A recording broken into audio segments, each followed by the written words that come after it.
is Channel News Asia.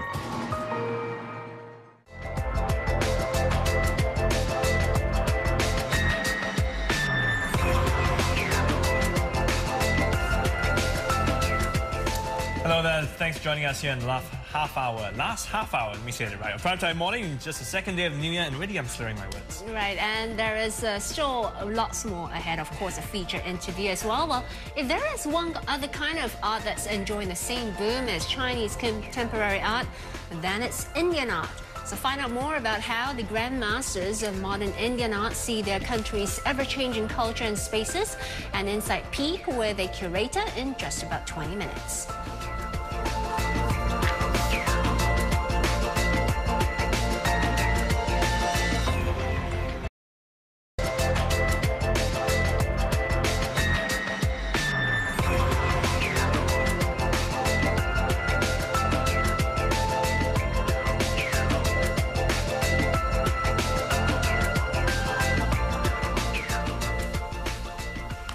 Welcome back. Our next guest is partly responsible for our rare chance to see some 40 works of the world's most renowned Indian artists under one roof. We're talking about big names such as M.F. Hussain and S.A. Draza, who are gracing the walls of the Singapore Art Museum. And the exhibition will also be making its way to Seoul, all part of the museum's collaborations with regional counterparts. So with us to tell us more about the art, we have curator Patricia Levasseur. Very good morning to you, Patricia. Good morning to you. So first tell us, this exhibition is called From the Everyday to the Imagined. What does it really mean? Actually, the title of the exhibition refers to the life and practice of the artists featured at the Singapore Art Museum. From the Imagine refers more on the experience of the artist, everyday experience of the artist. As well, the Imagine is more the creation, artistic creation. So this is a mix between reality and creation and imagination in the work. Is this something that you came up with after looking at the, the range of pieces that you had you're going to showcase? This was actually a work by the curatorial team to find this topic. Effectively, we choose the artworks and the artists first, and then we chose this theme. Sort of a theme that fits it all. Well, let's put up some shots of. We have some of the images. This is the first one by KG Subramaniam. These are supposedly some large. Let me read this correctly. Large format reverse paintings. What are reverse paintings? This is actually work on wood panel. This is not so large for this one. This is Visit of the Magi, and so this is more Western Catholic theme for this painting.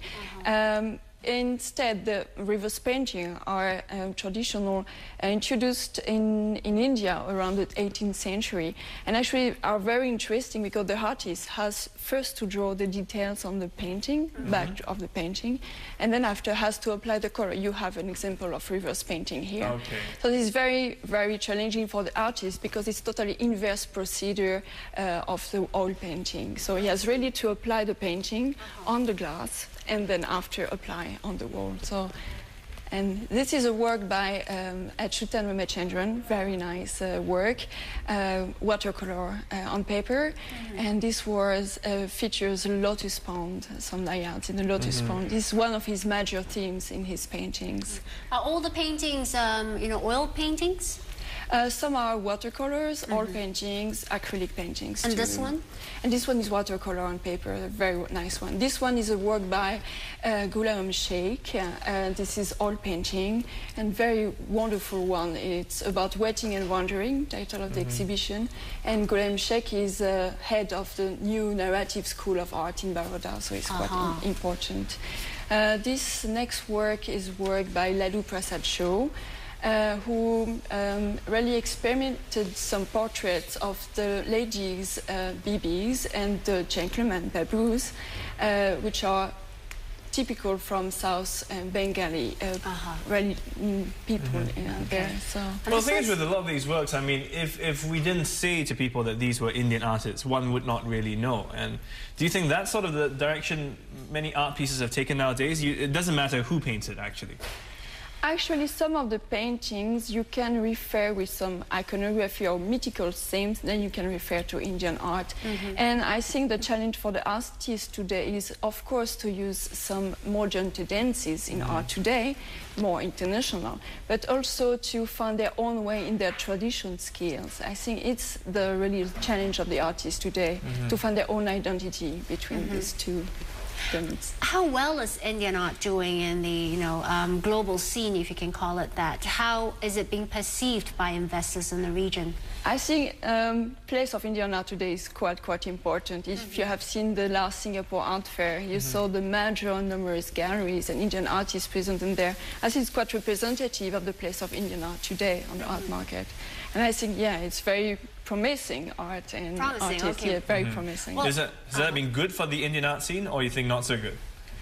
I think it's good because then more artists can be known too. I think it's good opportunity for the artists to be known. After it's our work as a museum to find which artworks will be more significant in art history. Actually, on the other side, do you find like museums more difficult to find these items because it's so popular with investors, individual investors, so it gets a bit more difficult and challenging for purchasing, like yours to This showcase. is very challenging for the museum, but hopefully we have two ways to show the artworks. It's by purchasing, of course, or by having such exhibition. Then we will borrow the artworks and to show to the visitors.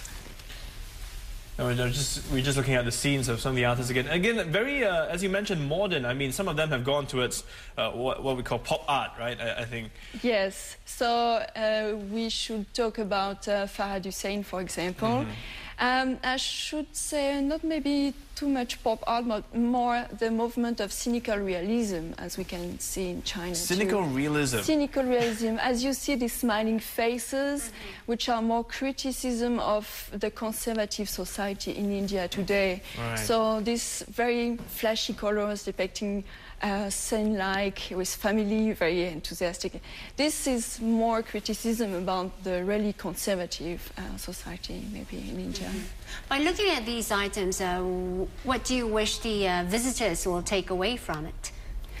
We really hope that in showing less artists, we show actually 9 artists, and showing more of the artworks, we really hope the visitors to enjoy and experience more of these artworks actually. And some are really brilliant and really magnificent. And we really hope that a visitor will experience some very most famous artists in the Indian art scene today. And actually the exhibition will be also shown in Korea, in Seoul, from 14 February to 25 April. So this is a co-organized event with Seoul. This is, Well, let me just ask you, because I have to admit, I am not familiar with these names or the art scene. I mean, of these 9 artists that are being featured, how many of them are already really popular, and how many of them are young, sort of up-and-coming artists? Actually, names are KG Subramanian, Achutan Ramachandran, M.F. Hussain, or Apanako are quite well famous because they are quite maybe older. But artists like Farhad Hussein is more and more famous now on the art scene, maybe part of the globalization and auction house, which features a lot of his works too. So these are all artists that we should be looking out for. Definitely. Well, thank you so much for coming in this morning, Thank Patricia. you for your invitation. The exhibition is called From the Everyday to the Imagined. It will be at the Singapore Art Museum until the 16th of January. So do head down to get a good overview of modern Indian art. And who knows, this is a great first step to learn about other cultures if you can't visit the country. And I look at these Indian art and I do take away some things. You do see the sort of touch of India in that, and that's the thing with art these days. I mean, so many things have changed, and we're such a globalized world. We're talking about Chinese contemporary art, talking about Indian art, and you go to the museum, you can get them all in one place. Sometimes overwhelming, especially if you don't come from non-art background. Anyways. Otherwise, you can always come back tomorrow and watch the show, because we have an interview with the group. Beauty World?